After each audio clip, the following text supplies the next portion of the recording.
गंगा जी कहती हैं कि जब तक भगवान शंकर प्रसन्न नहीं होंगे तब तक तुम अगर मुझे ले करके पृथ्वी लोक में जाओगे तो पृथ्वी लोक की भी नष्ट हो जाए। जगह बाढ़ की स्थिति होती है, तमाम सारी चीजें होती हैं, उन सब के देवता कौन है? भगवान शंकर। इसलिए ऐसी स्थिति में रक्षा करने वाले केवल भगवान शंकर। इसीलिए लोग कांवड़ लेके जाते हैं।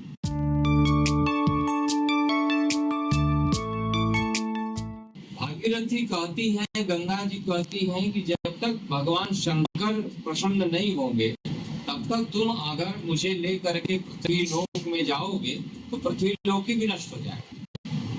क्योंकि नियंत्रण होना चाहिए। तो उस समय किस देवता की उपासना की गई? भगवान शंकर की उपासना की गई।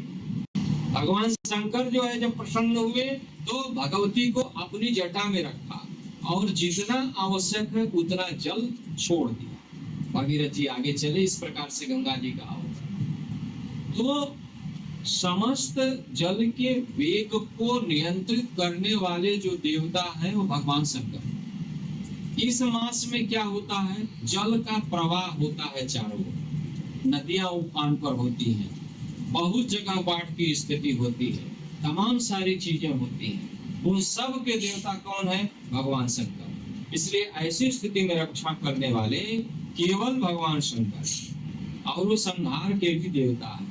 तो संहार से भी वो रक्षा करते हैं, लोगों को विनष्ट होने से भी बचाते हैं। इसलिए भगवान शंकर की उपासना जो है श्रावण मास में होनी चाहिए, और जल से उनकी उपासना काफी उनको प्रिय है। इसीलिए लोग कांवड़ लेके जाते हैं, एक जगह से गंगा जी का जल उठाते हैं, दूसरे जगह ले जा करके भगवान को समर्पित करते हैं। क्यों? क्योंकि जितना दूर से जल हम ले करके श्रद्धा भावना के साथ भगवान के यहाँ पहुंचेंगे तो जल के ले जाने के बीच में केवल भगवान का ही गुणानुवाद हो रहा है, भगवान संबंधी भजन कीर्तन आ रहे हैं। तो जो भक्त है वह भक्त पूरी तरीके से भगवत निष्ठ होकर के वह उपासना कर रहा है। यह एक प्रकार की साधना है, ये सामान्य चीज नहीं है। नहीं। एकदम भगवत निष्ठ होकर के वह एक जगह से जल उठाता है और दूसरी जगह ले जा करके, जहाँ प्रसिद्ध स्थल है, कोई ज्योतिर्लिंग है, कोई प्रसिद्ध भगवान शंकर का स्थल है, उस स्थल पर जाकर के वह चढ़ा। क्योंकि यह परंपरा भगवान श्री राम ने स्वयं स्थापित की। जी रामेश्वर दर्शन करिए और गंगा जल ले आकर के चढ़ाएंगे वहां से, तो वहां से गंगा जल लाना है, यहाँ पे चढ़ाना। इसके पीछे तात्पर्य क्या है?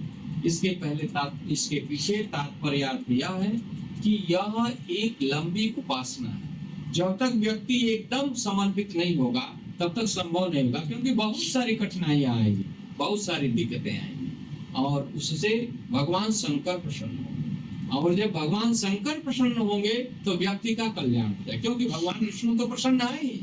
भगवान विष्णु की उपासना वो पहले कर चुका है, अब भगवान शंकर की उपासना कर लेगा तो उसका वह जो उपासना का काल है वो पूर्ण हो जाएगा, और वह भी अपने जीवन को सुखी और संपन्न बना सके।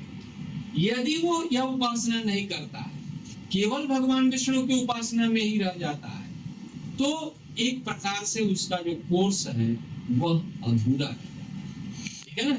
इसलिए भगवान विष्णु और भगवान शिव की जो उपासना है, ये दोनों उपासनाएं पूर्ण होती हैं। इसलिए लोग कांवड़ ले जाते हैं, इसलिए लोग भगवान शंकर का अभिषेक कराते हैं, और व्यक्ति जो है ऊर्जान्वित होते हैं, ओजस्वी।